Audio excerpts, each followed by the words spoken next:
ನನ್ನದೊಂದು ಕನಸು,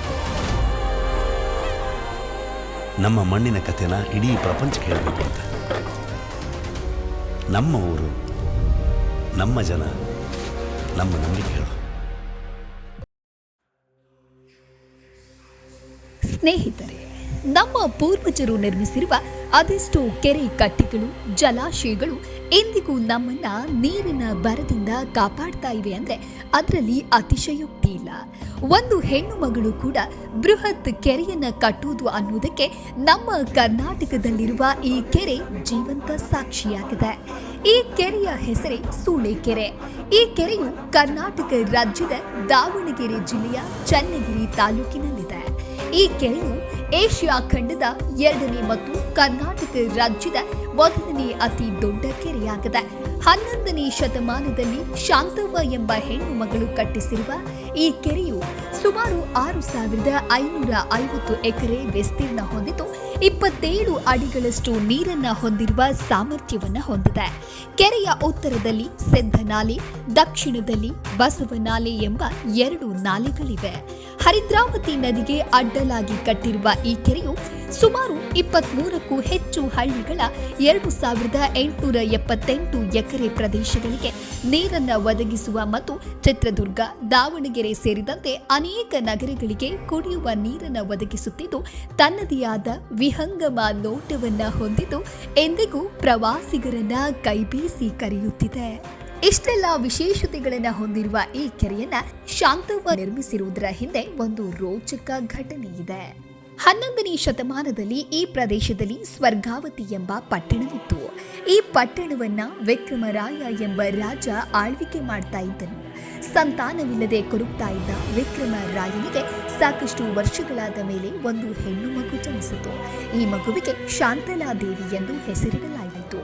ಶಾಂತಲಾದೇವಿಯು ಯೌವನಕ್ಕೆ ಬಂದಾಗ ರಾಜ ಮನೆತನದಲ್ಲದವನಾದ ಸಿದ್ದೇಶ್ವರನನ್ನ ಪ್ರೀತಿಸಿ ಮದುವೆಯಾದಳು. ಇದನ್ನ ಒಪ್ಪದ ಜನರು ಶಾಂತಲಾದೇವಿಗೆ ಸೂಳೆ ಎಂದು ಬಿಂಬಿಸಲು ಪ್ರಾರಂಭಿಸಿದರು. ಜನರ ಚುಚ್ಚು ಮಾತಿನಿಂದ ನೊಂದ ಶಾಂತಲಾದೇವಿಯು ಈ ಕಳಂಕದಿಂದ ಹೊರಬರಲು ನಿರ್ಧರಿಸಿ ಒಂದು ಬೃಹದಾಕಾರದ ಕೆರೆಯನ್ನ ನಿರ್ಮಿಸಲು ದೃಢ ನಿರ್ಧಾರ ಮಾಡುತ್ತಾಳೆ. ನಂತರ ತನ್ನ ಗಂಡ ಸಿದ್ದೇಶ್ವರನ ಜೊತೆ ಸೇರಿ ಕೆರೆಯನ್ನ ನಿರ್ಮಿಸುತ್ತಾಳೆ. ಈ ಕೆರೆ ಪೂರ್ಣಗೊಂಡ ನಂತರ ಶಾಂತಲಾದೇವಿಯು ಇದೇ ಕೆರೆಯಲ್ಲಿ ಬಿದ್ದು ತನ್ನ ಪ್ರಾಣವನ್ನ ಕಳೆದುಕೊಳ್ಳುತ್ತಾಳೆ. ತನ್ನ ಪ್ರೀತಿಯ ಹೆಂಡತಿಯು ಸತ್ತು ಹೋದ ನೆನಪಿನಲ್ಲಿದ್ದ ಸಿದ್ದೇಶ್ವರನು ಬೆಟ್ಟದಲ್ಲಿ ತನ್ನ ಪ್ರಾಣವನ್ನ ಕಳೆದುಕೊಳ್ಳುತ್ತಾನೆ. ಸಿದ್ದೇಶ್ವರನನ್ನ ನೆನೆಸಿಕೊಳ್ಳುವ ಸಲುವಾಗಿ ಬೆಟ್ಟದಲ್ಲಿ ಶ್ರೀ ಸಿದ್ದೇಶ್ವರ ಸ್ವಾಮಿಯ ದೇವಸ್ಥಾನವನ್ನ ನಿರ್ಮಿಸಲಾಗಿದೆ.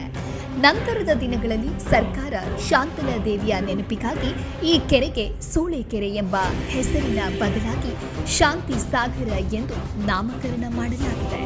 ಆದರೂ ಜನರ ಬಾಯಿಯಲ್ಲಿ ಸೂಳೆಕೆರೆ ಎಂದೇ ಪ್ರಸಿದ್ಧಿಯಾಗಿದೆ.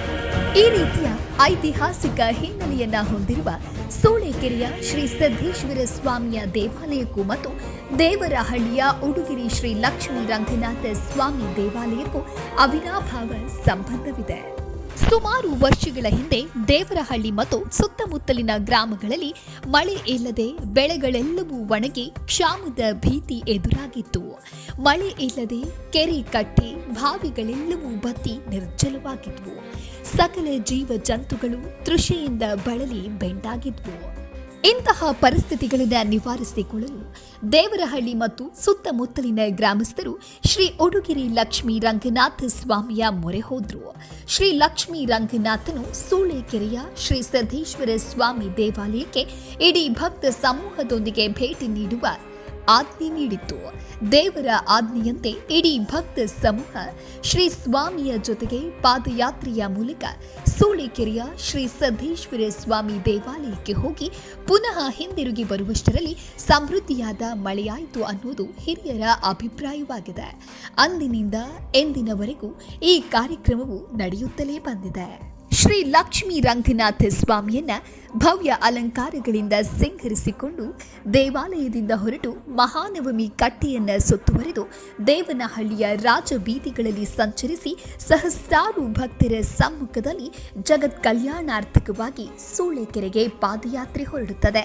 ಈ ಯಾತ್ರೆಯು ಹರಿದ್ರಾವತಿ ನದಿಯನ್ನ ದಾಟಿ ನಿಂಬಾಪುರ, ಕೊಂಡದಹಳ್ಳಿ, ಚಿಕ್ಕೂಡಗೊಲ್ಲರಹಟ್ಟಿ, ಚನ್ನಾಪುರ, ಸೋಮಲಾಪುರ ಮಾರ್ಗವಾಗಿ ಸೂಳೆಕೆರೆಯ ಶ್ರೀ ಸಿದ್ದೇಶ್ವರ ಸ್ವಾಮಿ ದೇವಾಲಯವನ್ನ ತಲುಪುತ್ತದೆ. ಮರುದಿನ ಬೆಳಗ್ಗೆ ಶ್ರೀ ಸ್ವಾಮಿಗೆ ರುದ್ರಾಭಿಷೇಕ, ಗಂಗೆ ಪೂಜೆ, ತೀರ್ಥ ಸ್ನಾನ, ಬಾಗಿನಗಳನ್ನು ಅರ್ಪಿಸಲಾಗುವುದು. ನಂತರ ನೆರೆದಿರುವ ಅಪಾರ ಭಕ್ತ ಮಹಾಶಯರಿಗೆ ಅನ್ನ ಸಂತರ್ಪಣೆ ಮಾಡಲಾಗುತ್ತೆ. ನಂತರ ಶ್ರೀ ಸ್ವಾಮಿಯನ್ನ ಭವ್ಯ ಅಲಂಕಾರಗಳೊಂದಿಗೆ ಕಂಗೊಳಿಸುವಂತೆ ಸಿಂಗರಿಸಿ ಶ್ರೀ ಭೂತರಾಯನ ಸಮ್ಮುಖದಲ್ಲಿ ಶ್ರೀ ಸಿದ್ದೇಶ್ವರ ಸ್ವಾಮಿ ಬೆಟ್ಟದಿಂದ 3 ತಲೆಯ ಕಾಂಚನಾದ್ರಿ ಶಿಖರದ ಕಡೆಗೆ ಅಪಾರ ಭಕ್ತರ ಸಮ್ಮುಖದಲ್ಲಿ ಬರುತ್ತದೆ. ನಂತರ ಭೂತರಾಯರಿಗೆ ಬಾಳೆಹಣ್ಣು, ತುಪ್ಪಗಳಿಂದ ಕೂಡಿದ ಪ್ರಸಾದದ ನೈವೇದ್ಯ ಮಾಡಲಾಗುತ್ತೆ. ನಂತರ ಭೂತರಾಯನು 3 ಬಾರಿ ಪ್ರಸಾದದ ಮಣೆ ಅಡಿ ಗೋವಿಂದ ಗೋವಿಂದ ಗೋವಿಂದ ಎಂದು ಘೋಷವಾಕ್ಯವನ್ನ ಮೊಳಗಿಸುತ್ತಾ ಶ್ರೀ ಸ್ವಾಮಿಯ ಆಜ್ಞೆಯಂತೆ 3 ತಲೆಯ ಕಾಂಚನಾದ್ರಿ ಶಿಖರವನ್ನ ಏರುವ ದೃಶ್ಯವು ನೆರೆದಿರುವ ಅಪಾರ ಭಕ್ತರ ಮೈ ರೋಮಾಂಚನಗೊಳ್ಳುವಂತೆ ಮಾಡುತ್ತೆ. ಹೀಗೆ ಕಾಂಚನಾದ್ರಿ ಶಿಖರವನ್ನ ಏರಿದ ಭೂತರಾಯರು, ಪಾಂಡವರು ವನವಾಸ ಮಾಡಿದಾಗ ಗಾಡಿ ಇತ್ತು, ವನವಾಸ ಮಾಡಿದ್ದು ಅಂತ ಹೇಳೋದು. ಆ ಗಾಡಿಗೆ ಹೋಗಿ ಕೊಂದಿಸಿ ಮಾಡಿಸ್ಕೊಂಡು ಶ್ರೀ ಸ್ವಾಮಿಯ ಅಣತಿಯಂತೆ ಮುಂದಿನ ಆಗು ಹೋಗುಗಳ ಬಗ್ಗೆ ಭವಿಷ್ಯವಾಣಿಯನ್ನ ನುಡಿದು ಅಲ್ಲಿಂದ ಕೆಳಗಡೆ ಇಳಿದು ಸೇವಾನಗರ ಗ್ರಾಮಕ್ಕೆ ಭೇಟಿ ನೀಡಿ ಅಲ್ಲಿನ ಭಕ್ತರ ಸೇವೆ, ಪ್ರಸಾದಗಳನ್ನು ಸ್ವೀಕರಿಸಿ ಪುನಃ ತನ್ನ ವಾಸಸ್ಥಾನವಾದ ಶ್ರೀ ಉಡುಗಿರಿ ಲಕ್ಷ್ಮೀ ರಂಗನಾಥ ದೇವಸ್ಥಾನಕ್ಕೆ ಮರಳುತ್ತದೆ. ಇಂತಹ ವೈಭವಯುಕ್ತ ಕಾರ್ಯಕ್ರಮವು ಸೆಪ್ಟೆಂಬರ್ 14 ಭಾನುವಾರ ಮತ್ತು ಸೆಪ್ಟೆಂಬರ್ 15 ಸೋಮವಾರ ನಡೆಯಲಿದ್ದು, ಈ ಕಾರ್ಯಕ್ರಮಕ್ಕೆ ಅಪಾರ ಸಂಖ್ಯೆಯಲ್ಲಿ ಭಕ್ತರು ಭಾಗಿಯಾಗಿ ಶ್ರೀ ಸ್ವಾಮಿಯ ಕೃಪೆಗೆ ಪಾತ್ರರಾಗಬೇಕೆಂದು ಆಶಿಸಿಕೊಳ್ಳುತ್ತೇವೆ.